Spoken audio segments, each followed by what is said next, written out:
አገዛዙ በጎጃም በሸዋና በወለጋ የኃይል ሚዛኑ እየተናጋ ነው። የፋኖ ጥቃቶችና የአገዛዙ ሰራዊት የእርስ በርስ መበታተን ለ4 ኪሎ ባለዙፋን ከባድ ፍራቻን አንግበዋል። በሰራዊቱ እርስ በርስ ተኩስ ወታደራዊ መሪዎቹ ሲሞቱ በጎጃም የገባው ጦር ተከቦ ከባድ እርምጃን አስተናግዷል። የክልል ጥምር ኃይሎች አማራውን ለማጥቃት ይገባሉ መባላቸው መነጋገሪያ ሆኗል። በሰብአዊ መብት ስም በሚነገድበት የብልጽግናው የጸጥታ ፖሊሲ አማራውን ያነጣጠረ ዘመቻ የጀመረ ሲሆን የኦሮሚያ አፋር ድንበር የለሽ ወታደር ስምሪቶች ከባድ ስጋት ደቅነዋል። የአሜሪካ ኃያልነት እየጨመረ ነው። አሜሪካ በኢራን ላይ የሰነዘረችው የ6 ቀናት ተከታታይ ጥቃት ዛሬም ቀጥሏል። ቀጠናው ስጋት ተበብሷል። ጦርነቱ ከሁለቱ ሀገራት የሚሻገርበት ክስተትም ተፈጥሯል። ከፍጻሜው ድረስ አብራችሁን ቆዩ። እነኝና መሰል መረጃዎችን በዝርዝር ወደ እናንተም የምናደርስ ነው የሚሆነው። በቅድሚያ ግን ለቻናላችን አዲስ ከሆናችሁ ቻናሉን ላይክ፣ ሼር እንዲሁም ሰብስክራይብ በማድረግ ቤተሰብ ይሁኑ እያልን ቀጥታ ወዳገኘናቸው መረጃዎች አለፍን። አብራችሁን ቆዩም። አገዛዙ በጎጃም በሸዋና በወለጋ የኃይል ሚዛኑ እየተናጋ ሲሆን የፋኖ ጥቃቶችና የአገዛዙ ሰራዊት የእርስ በርስ መበታተን ለ4 ኪሎ ባለዙፋን ከባድ ፍራቻን አንግበዋል ተብሏል። በጎጃም በሸዋና በወለጋ ግንባሮች ለአገዛዙ ጦር ከባድ ሽንፈትና ውድመትን ያከናነቡ መጠነ ሰፊ ውጊያዎች መካሄዳቸውም ታውቋል። በተለይም መደበኛ ወታደራዊ መዋቅርና ስምሪት የተሰጠው በከባድ መሳሪያዎች የታገዘው የአገዛዙ ኃይል በታጠቁት ዘመናዊ መሳሪያዎች ሳይሆን በአርበኞች ስልታዊ ጥቃትና ብርታት ሙሉ በሙሉ እየተመታ መሆኑን ከግንባር ያገኘናቸው መረጃዎች አመላክተዋል። በጎጃም ግንባር ማቻከልና ደጋዳሞት የጦር ሰራዊቱ እልቂትም ገጥሞታል። የአገዛዙ ጥምር ኃይሎች መነሻቸውን ከአማኑኤል ከተማ በማድረግ በመድፍና በብረት ለበስ ተሽከርካሪዎች ታግዘው ወደ ደብረ ቀለሙ ደጋሰኝንና ጮኪ ዘራሮች ለመግባት ቢሞክሩም አስቀድሞ በተዘጋጀው የፋኖ ከበባ ውስጥ በመውደቃቸው ከፍተኛ ኪሳራም ደርሶባቸዋል። አርበኞቹ በአንድ ጊዜ በከፈቱት የተቀናጀ ጥቃት የአገዛዙን የደህንነት መረብ በመበጣጠስ በርካታ የጠላት ኃይሎችን መደምሰስም ችለዋል። በዚህም በርካታ የነፍስ ወከፍ መሳሪያዎች ከነተኳሾቻቸው በፋኖ ቁጥጥር ስር ውለዋል። ደጋዳሞትን መልሶ ለመቆጣጠር ከቋሪት ወረዳ የተነሳው የአገዛዙ ጦር በወይን ውሃ ቀበሌ ላይ የሞርተርና የድሽቃ ድብደባ ተከፍቶበት ተሽመድምሮም ኪሳራም አስተናግዷል። ውጊያው ትናንት ከሰዓት በኋላ ወደ ጨበጣ ውጊያ የተለወጠ ሲሆን የፋኖ ኃይሎች ቁጥሩ በውል ያልተገለጸ የአገዛዙ ሰራዊት ወታደሮች በምርኮ ይዘዋል። ከጅጋ ወደ ቋሪት እንዲሁም ከቋሪት ወደ ደጋዳሞት አዳዲስ ግንባሮች የተከፈቱ ሲሆን ውጊያው በከባድ መሳሪያ የታጀበም ነበር። በዚህ ሳቢያ በደጋዳሞትና በጮቂ አቅጣጫ የስልክ ኔትወርክ እንዲቋረጥ ተደርጎ ቢቆይም አገዛዙ ግን ከባድ ሽንፈትን አስተናግዷል። የፋኖ የጦር አዛዦች እንደገለጹት የጠላትን እንቅስቃሴ መመከት ብቻ ሳይሆን ወደ ማጥቃት በመሸጋገር አገዛዙ በመጣበት ቋንቋ ለማስተናገድ አስፈላጊውን የኮማንዶ ስምሪትና ዝግጅት ተደርጎ ሰራዊቱም ሰብአዊና ቁሳዊ ኪሳራም እንዲላበስ ተደርጓል ብለዋል። መረጃዎቻችን ሲቀጥሉም በሸዋ ግንባር በሸዋ ጠቅላይ ግዛት አርበኞች በተለያዩ ቀጠናዎች የተደረጉ የተቀናጁና ፈጣን ጥቃቶች ያገዛዙን ሰራዊትና አጋዥ ሚሊሻዎችን ክፉኛ ምትም አሳርፈውባቸዋል። ከካራለጎማ ቀበሌ እስከ አርሶ አባይ ወሎ ባህር በረድ ውሃ ቀበሌና በሸዋሮቤት ዙሪያ የተደረጉ ውጊያዎች ለአገዛዙ ኃይሎች መርዶም ሆነዋል። በርካታ የአገዛዙ ወታደሮች ኃይሎችና ቅጥረኛ ሚሊሻዎች ሲደመሰሱ አንድ የቡድን መሳሪያን ጨምሮ በርካታ የጦር መሳሪያዎች በፋኖ እጅም ገብተዋል።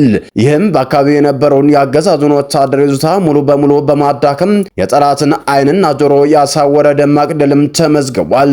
መረጃዎቻችን ሲቀጥሉም የህወሓት ቡድን ሰሜን ዕዝን ሲመታ አዛዥ የነበሩት የአሁኑ የኦሮሚያ ክልል ፖሊስ አዛዥ ጀነራል ድርባ መኮንን የክልሉ ፖሊስ ከአፋር ከፌዴራል ፖሊስና ከመከላከያ ሰራዊቱ ጋር በቅንጅት በመሆን በኦሮሚያና በአፋር አዋሳኝ አካባቢዎች በሚንቀሳቀሱ ታጣቂዎች ላይ የተጠናከረ ወታደራዊ ዘመቻ ለማካሄድ መስማማታቸውን አስታወቁም። ጀነራሉ ይህንን የገለጹት የጸጥታ ኃይሎችን የቀጠናውን ደህንነት አስመልክቶ በጋራ ባካሄዱ ውይይት በኋላ ነው።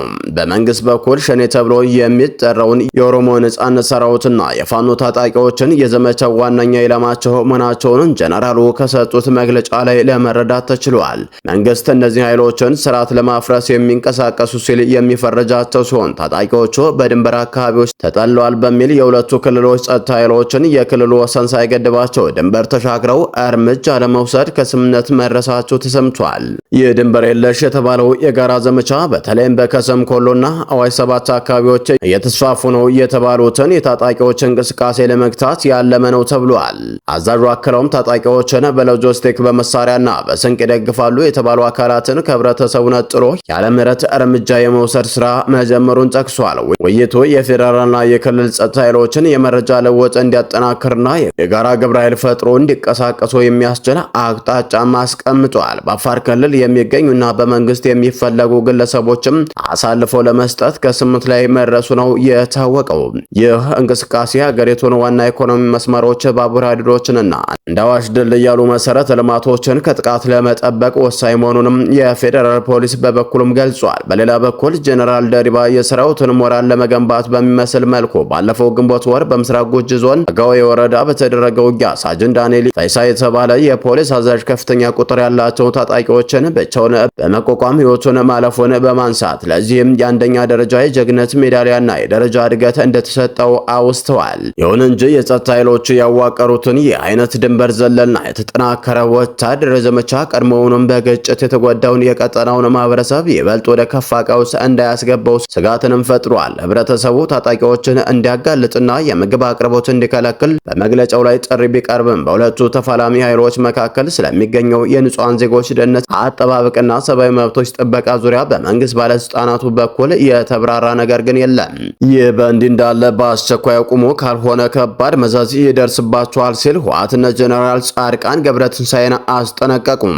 ለሚቀጥለው ቅዳሜ በአዲስ አበባ የተጠራው ሰላማዊ ሰልፍም ጄኖሳይድን የሚደግፍ ነው ሲልም ተቃውሞታል። በሌላ በኩል የህወሓትን ምክትል ሊቀመንበር አቶ አማኑኤል አሰፋ የኤርትራ ጦር ከተቆጣጠራቸው የትግራይ መሬቶች እየወጣ ነው ብለዋል። እንዲሁም ፋኖን በተመለከተ በሰጡት ማብራሪያቸው ፋኖ እዚህ ይደርሳል ብሎ የጠበቀ አልነበረም። ህወሓት ፋኖን የሚመለከተው በአማራ ህዝብ ከፍተኛ ድጋፍ እንዳለው ኃይል ነው በማለትም ተደምጧል። በሚቀጥለው ቅዳሜ የትግራይ ተወላጆች በአዲስ አበባ ሰላማዊ ሰልፍ መጥራታቸው የሚታወስ ነው። የተጠራው ሰልፍም ተከትሎ ህወሓት ማስጠንቀቂያ ዘል ምላሽ በኮሙኒኬሽኑ ቢሮ በኩልም አሰራጭቷል። ኢትዮጵያ መንግስት ጄኖሳይድ በመፈጸምና ለመፈጸም በመዘጋጀት የሚከሰው መግለጫው የስርዓቱ ተላላኪ የጠራቸው የትግራይ ተወላጆችን የትግራይ ህዝብን ብሔራዊ ጥቅምና ፍትሃዊ ትግል ያነጣጠረ ሰልፍ ለማካሄድ ጥረት እየመቱ ነው ሲሉም ከሷቸዋል። አክሎም ይህ ሰልፍ የብልጽግና መንግስት ያቀደው ጥቃት የሚደግፍ ነው ሲልም ኮንነዋል። እንደ ትግራይ ህዝብና መንግስት በዚህ በብሔራዊ ጥቅማችንና በፍትሃዊ ትግላችን ላይ በታለመው ሰልፍ አስተባባሪና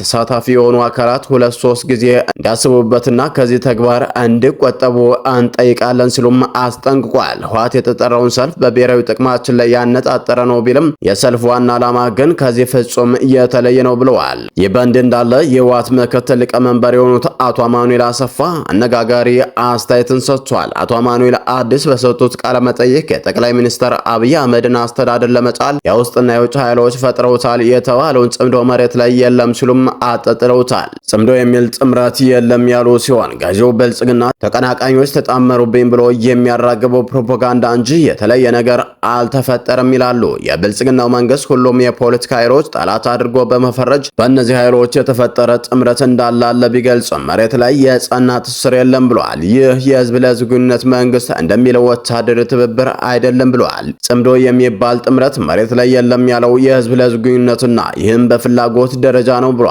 ጽምዶ ምኞት እንጂ መሬት የረገጠ እንቅስቃሴ አይደለም ብሏል። በመንግስት ተቃዋሚዎች በኩል ይታያል ያሉት የመተባበር ፍላጎት ግን በተግባር ተጨባጭ መሆን አለበት ብዬ አምናለሁ ብለዋል። ምንም እንኳን አቶ አማኑኤል መሬት ላይ የተፈጠረ የጽምዶ ጥምረት የለም ብሎ በመንግስት በኩል ጉዳይን ከፍተኛ ትኩረት ተሰጥቶት በተደጋጋሚ እየተነገረ ያለ ነው።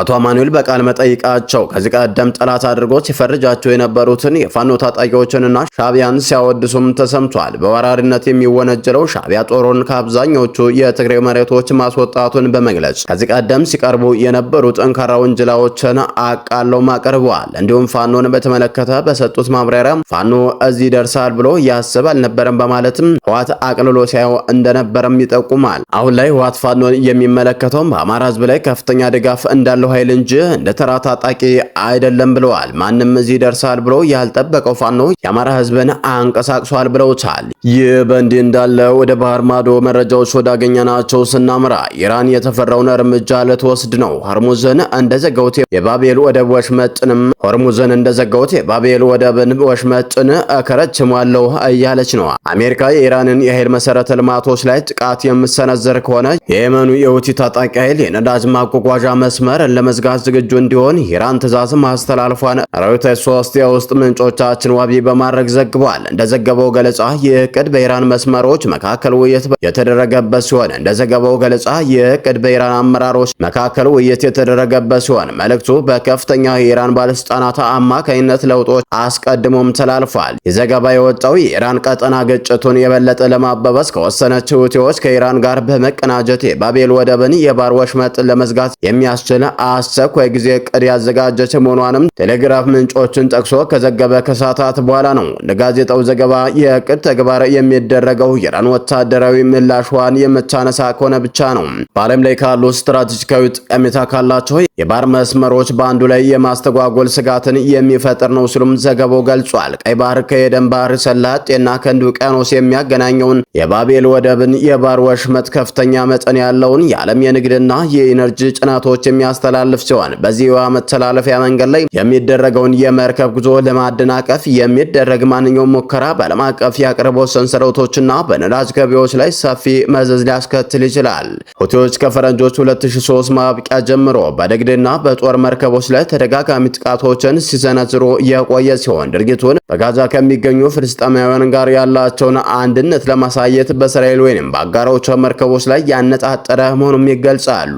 እነዚህ ጥቃቶች በርካታ የባህር ትራንስፖርቶች ኩባንያዎች መርከቦቻቸውን በደቡብ አፍሪካን በኬፕ ኦፍ ጉድ ኦን በኩል እንዲያዞሩ ያስገደደ ሲሆን ይህም የማጓጓዣ ወጪ፣ የኢንሹራንስ ክፍያና የመጓጓዣ ጊዜን በእጅጉ ነው የጨመረው ተብሏል። የሁቲ አማጽያን እንደ አውሮፓውያን አቆጣጠር በ2014 የመንን ዋና ከተማ ሰናን የተቆጣጠረ ሲሆን አሁንም አብዛኛውን የሰሜናዊ የምዕራባዊ የየመን ክፍል በቁጥጥራቸው ስርም ይገኛል። የምዕራባውያን መንግስታት ኢራንን ለታጣቂ ቡድን የጦር መሳሪያ፣ ሚሳይሎች፣ ድሮኖችንና ወታደራዊ ስልጠና ትሰጣለች በሚል ለረጅም ጊዜ ሲከሱ ቢቆዩም ኢራን ለቡድኑ ፖለቲካዊ ድጋፍ ማድረጓን ብትቀጥልም የቀረበባትን ወታደራዊ ድጋፍ ክስ ግን አስተባብላለች።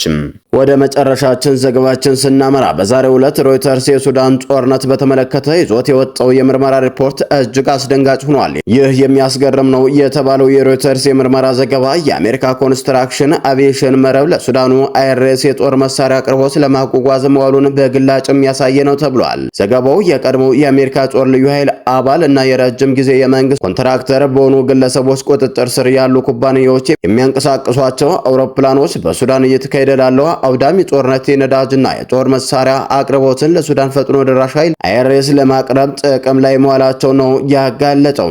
የአዲስ ግኝት በሱዳን እየተካሄደ ያለው ግጭት እያስቀጠሉ ያሉ ዓለም አቀፍ የሎጂስቲክና የፋይናንስ መረቦች ከሚያጋልጡ የምርመራ ዘገባዎች መካከል ዛሬ የወጣው ዘገባ መቀመጫነቱን ሲንጋፖር ያደረገው ሴንትራል ኤዥያ ዴቨሎፕመንት ግሩፕ ኃላፊ በስቴቨን ሻውሊስ በሚመሩ ኩባንያዎች አማካኝነት ቢያንስ 3 ያረጁ የቦይንግ አውሮፕላኖች በቻድ፣ በሊቢያ፣ ሶማሊያና በአርኤስኤፍ ቁጥጥር ስር በሆነው የሱዳን ዳርፉር ክልል መካከል የሎጂስቲክ በረራዎች ማድረጋቸውን ያመለክታል።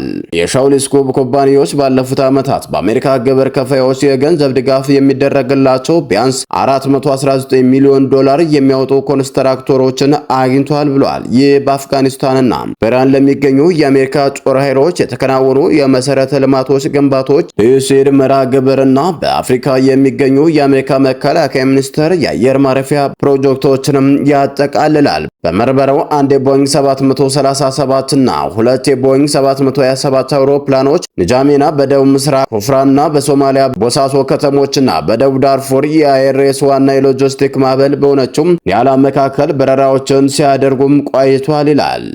ሰላም ጤና ይስጥልን። የተወደዳችሁና የተከበራችሁ የሚዲያችን ቤተሰቦች ለሰዓቱ የነበሩን መረጃዎች እነዚህን ይመስሉ ነበር። በሌላ መረጃዎች ከምንገናኝ በያላችሁበት ሰላም ቆዩልን።